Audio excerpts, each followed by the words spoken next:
Dear students, welcome back to my channel.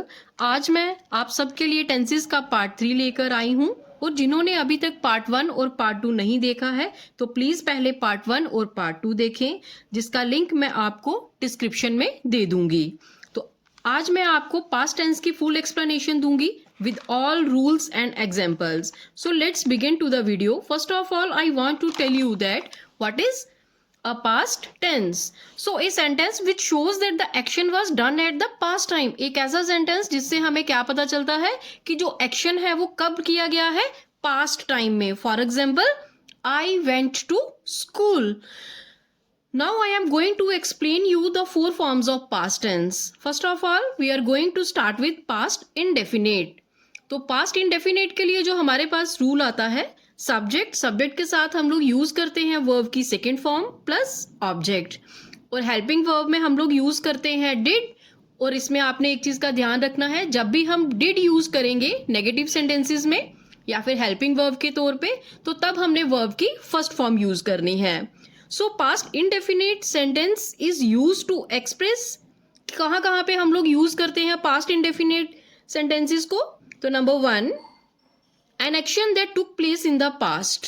एक ऐसा action जिसको कब किया गया हो, हमारे पास्ट टाइम में. For example, I read the book yesterday. तो अगर आप ये सेंटेंस देखें तो इसमें आई हमारे पास सब्जेक्ट है, रेड जो है that is the second form of verb, the book object. After that, the past indefinite is used to express a habitual action or custom in the past. कोई भी हैबिचुअल एक्शन या कोई भी custom जो past में होता था उसी को एक्सप्लेन करने के लिए हम पास्ट इंडेफिनिट सेंटेंसेस को यूज करते हैं. For example, in olden days the Hindu widows बर्nt themselves alive along with their husbands. तो आगे हम बात करेंगे पास्ट कॉन्टिन्यूअस की. तो पास्ट कॉन्टिन्यूअस में हमारे पास जो रूल आता है उसमें हम सब्जेक्ट के बाद हमारे पास इसमें हेल्पिंग वर्ब में हम वाज और वर का यूज करते हैं, उसके साथ वर्ब की फर्स्ट फॉर्म के साथ आईएनजी प्लस ऑब्जेक्ट यूज होता है. The past continuous is use to express an action that was going on in the past. एक ऐसा एक्शन जो गोइंग ऑन होता है पास्ट में. For example, I was sleeping when the doctor came. तो आपने इसमें एक चीज का ध्यान रखना है, the action so mentioned must be going on at a point of time और a period of time in the past.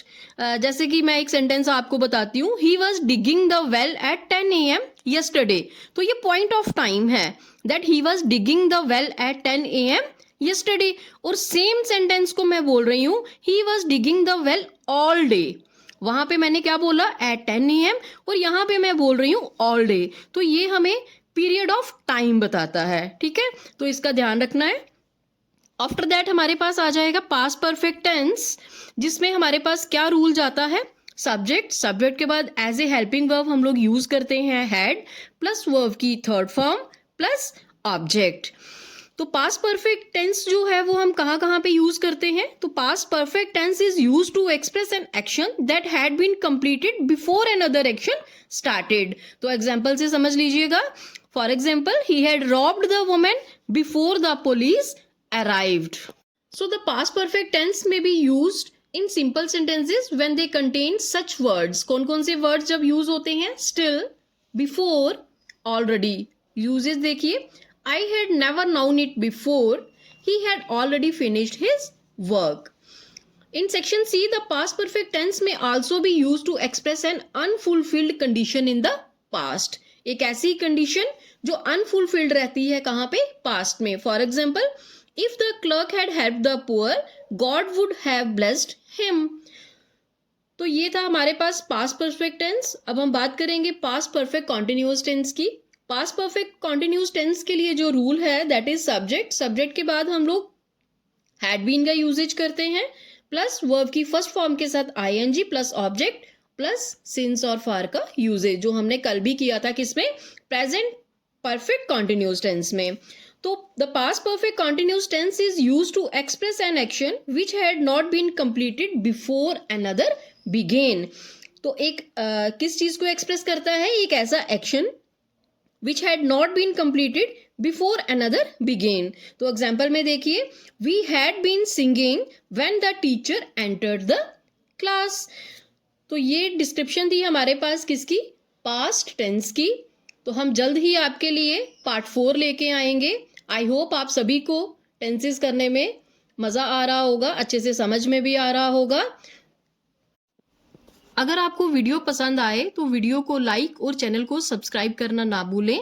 तो मिलते हैं कल टेंसेस के पार्ट 4 के साथ। Till then, good bye.